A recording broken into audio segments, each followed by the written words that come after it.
নির্বাচনী প্রচারণায় নওগাঁ, চাঁপাইনবাবগঞ্জ, নাটোর ও রাজশাহীর গোদাগাড়িতে যাচ্ছেন জামায়াতের আমির ডক্টর শফিকুর রহমান। সকাল 11টায় নওগাঁ শহরের এটিএম মাঠে জামায়াতের আমিরের জনসভা অনুষ্ঠিত হবে। এরই মধ্যে মাঠে আসতে শুরু করেছে নেতাকর্মীরা।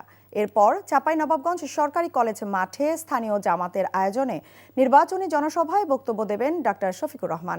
পরে রাজশাহীর গোদাগাড়িতে নির্বাচনী জনসভা উপস্থিত হয়ে বক্তব্য রাখবেন জামায়াতের আমির। এরপরে সন্ধ্যায় নাটোর নবাব সিরাজউদ্দৌলা সরকারি কলেজ মাঠে জেলা জামায়াত আয়োজিত জনসভায় বক্তব্য রাখবেন তিনি। একই সাথে জামায়াত মনোনীত প্রার্থীদের হাতে দলীয় প্রতীক দাঁড়িপাল্লা তুলে দেবেন জামায়াতের আমির। নওগাঁ শহরের এটিএম মাঠে জনসভাস্থলে আছেন আমাদের স্টাফ করেসপন্ডেন্ট আসাদুর রহমান জয়। সরাসরি যাচ্ছি তার কাছে। জয়, জনসভায় জামায়াতের আমির কখন আসবেন? লোক সমাগম কেমন দেখছেন আমাদেরকে জানান।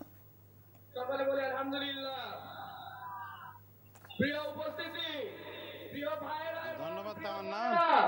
আমি এখন দাঁড়িয়ে আছি নওগাঁ এটিএম মাঠের জামায়াতে ইসলামীর নির্বাচনী জনসভায় ইতিমধ্যে মাঠের অর্ধেকের বেশি মানুষ জমা হয়ে গেছে, নারী পুরুষ জমা হয়েছে। জামায়াতে ইসলামী বাংলাদেশের আমির ডাক্তার শফিকুর রহমান নওগাঁতে আসার কথা 11টার সময়। উনি 11টায় এসে এই জনসভায় প্রধান অতিথি হিসেবে বক্তব্য রাখবেন বলে দলীয় সূত্রে আমাকে জানানো হয়েছে। উনি নওগাঁ স্টেডিয়ামে হেলিকপ্টার থেকে নামবেন, সেখান থেকে নওগাঁ এটিএম মাঠের জনসভায় আসবেন। এসে নওগাঁ জেলা জামায়াতের নায়েবের আমির মহিউদ্দিন সাহেব আমাকে জানিয়েছেন যে জামায়াতে ইসলামের আমির ডাক্তার শফিকুর রহমানের সমাবেশে এসে উনি দিক নির্দেশনামূলক বক্তব্য রাখবেন। আর ইতিমধ্যেই মাঠে সকাল থেকেই নারী পুরুষদের ঝড় নেমেছে, তারা মাঠে আসছে এই জনসভা শুনতে। মাঠ অনেকটা পরিপূর্ণ হয়ে গেছে।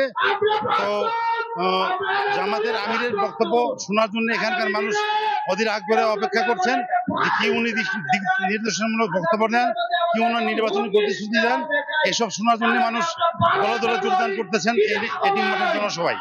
তো আমার কাছে নওগাঁ থেকে ছিল এরপরে জামায়াতের আমির নওগাঁর সময় 11টায় জনসভায় বক্তব্য রেখে উনি নওগাঁ থেকে হেলিকপ্টার থেকে চাঁপাইনবাবগঞ্জ উদ্দেশ্যে রওনা দিবেন। তো চাঁপাইনবাবগঞ্জে উনি এরপরে জনসভায় যোগ দিবেন। সেখানে আছেন আমাদের সহকর্মী শফি মাহমুদ সাগর। আমরা এখন সর্বশেষ, আমার কাছে এই ছিল নওগাঁর সর্বশেষ, আমরা এখন চলে যাচ্ছি শফি মাহমুদ সাগরের কাছে সেখানকার পরিস্থিতি জানার জন্য। তামান্না।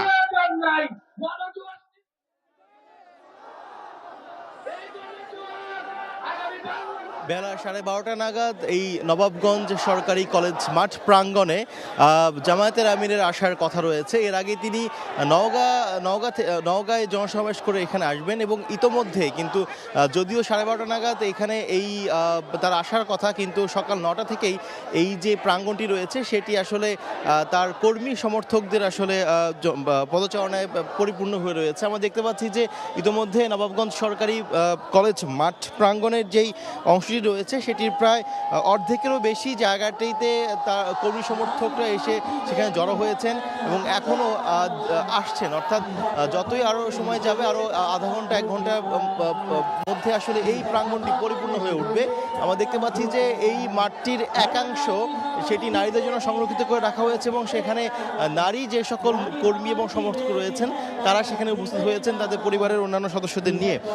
আর আজকে যদি জামায়াতে আমিরের বাকি সফরগুলোর কথা বলি তাহলে এই জনসভায় তিনি অংশ নেওয়ার পরে তিনি চলে যাবেন রাজশাহীতে, সেখান থেকে তিনি যাবেন গোদাগাড়িতে, এরপরে যাবেন তিনি মূলত নাটোরে। আজকে তার এরপরে আরও 3টি জনসভায় অংশ নেওয়ার কথা রয়েছে এবং মূলত তিনি আজকে এখানে এসে যে সকল কথা বলতে পারেন সেটি হচ্ছে যে আগামী নির্বাচনে জয়ী হতে পারলে জামায়াত ইসলামী আসলে বাংলাদেশের মানুষের জন্য আসলে কি কি পদক্ষেপ নেবে, কি কি পরিকল্পনা করবে সেটির একটি পরিকল্পনা তিনি সবার সামনে উপস্থাপন করবেন। একসাথে এই অঞ্চলে অর্থাৎ চাঁপাইনবাবগঞ্জের যে সকল স্থানীয় সংকটগুলো রয়েছে এবং সেই সংকটগুলো থেকে কীভাবে জামায়াত ইসলামী ক্ষমতায় আসলে এবং তার যে 11 দলীয় জোট রয়েছে তারা ক্ষমতায় আসলে কিভাবে সেই সকল সমস্যা থেকে, সংকট থেকে উত্তরণ করা যাবে সেই বিষয়ে তিনি আজকে বক্তব্য রাখবেন। একই সাথে গণভোটের যে ব্যাপারটি রয়েছে, গণভোটের হ্যাঁয়ের পক্ষে জামাত ইসলামী প্রচারণা চালিয়ে যাচ্ছে, সেখানেও তিনি সেই হ্যাঁয়ের পক্ষে, অর্থাৎ যাতে জনগণ গণভোটে হ্যাঁ ভোট দেয় সেটির পক্ষেও তিনি আজকে প্রচারণা চালাবেন। এর পাশাপাশি এই চাঁপাইনবাবগঞ্জে যে সকল জামাতের 11 দলীয় জোট থেকে যাদেরকে আসলে মনোনয়ন দেওয়া হয়েছে, সেই সকল মনোনয়ন পাওয়া সেই সকল প্রার্থীদের কাছেও তিনি আজকে তাদের নির্বাচনী প্রতীক তুলে দেবেন।